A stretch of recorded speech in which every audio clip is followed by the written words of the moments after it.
You feel it before you see it.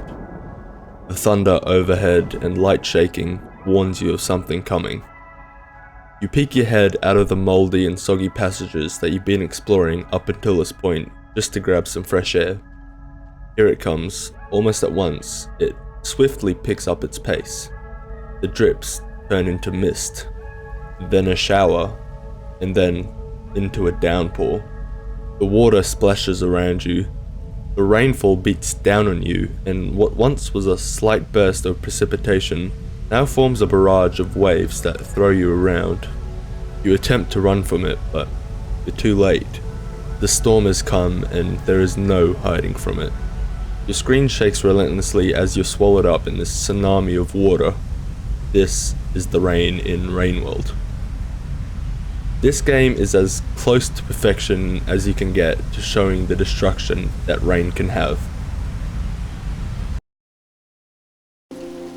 In the real world, rain is often connected to comfort and almost a calmness, from droplets sliding down the window to the slight pitter-patter on a metal roof.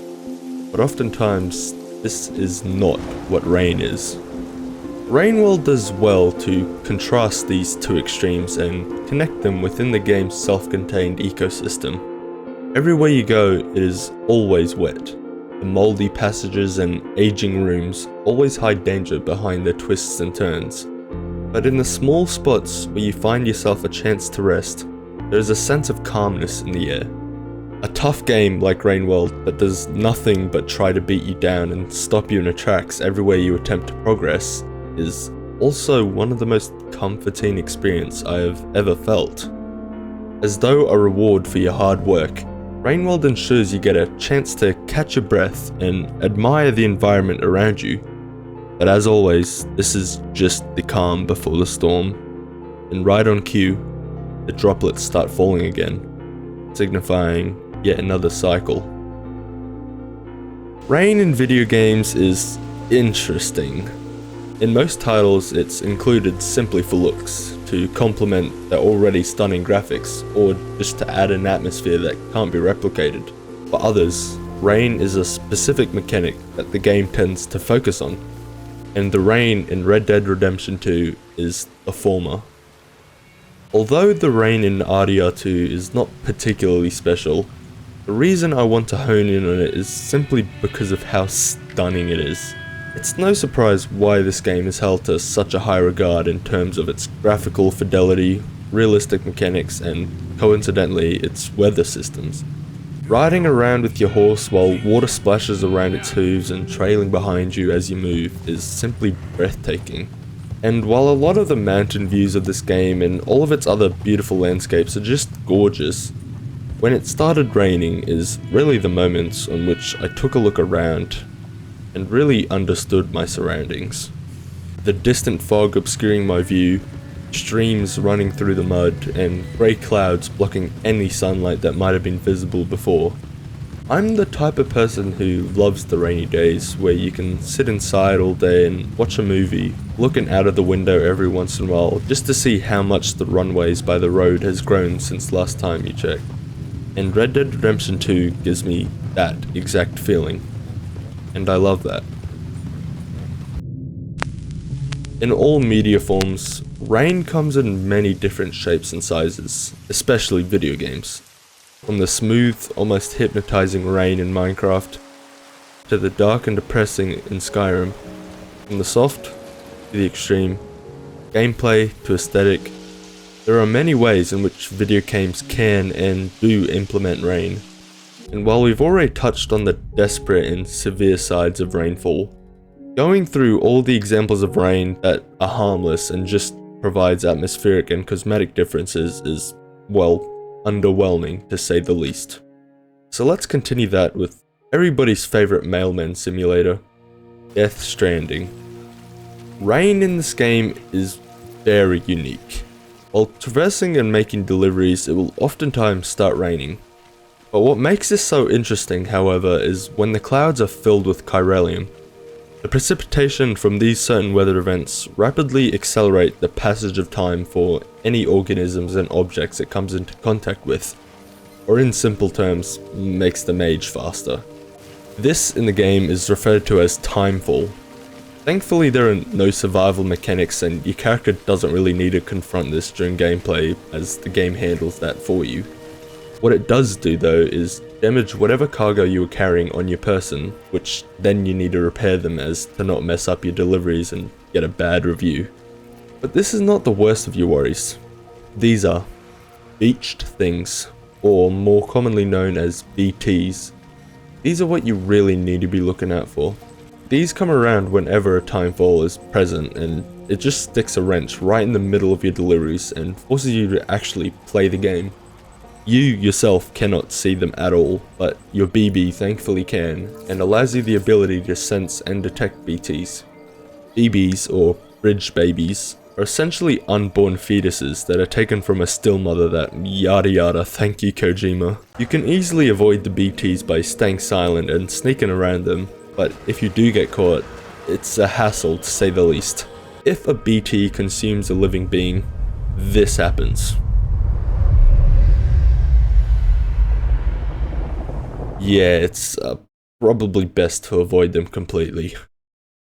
The tension that these moments during timefall put on you is a huge contrast to an otherwise stress-free and downright relaxing game, and is something that really hits you. It's one of the few moments in between cutscenes that really makes you sit upright while playing.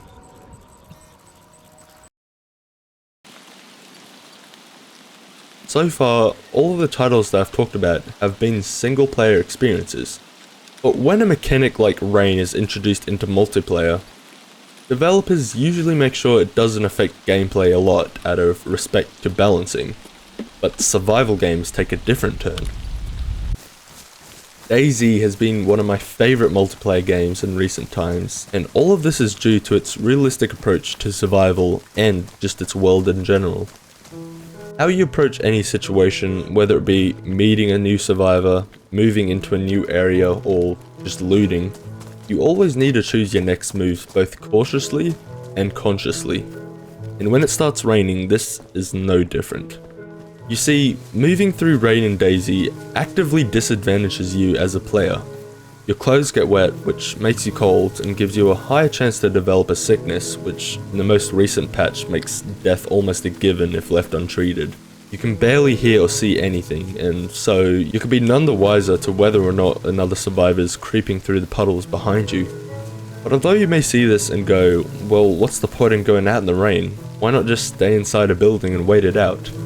But in more times than not, traversing through rainfall is one of the best decisions you could make. Although the problems mentioned previously do affect you, they also affect every other player too, meaning you could become that player creeping up on someone through the puddles.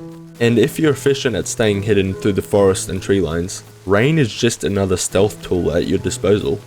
Sneaking past zombies is easier than ever, and if you've decided on a certain path, you could just make a beeline instead of having to plan out which routes you want to take, since most players will barely be able to see you, let alone hear you.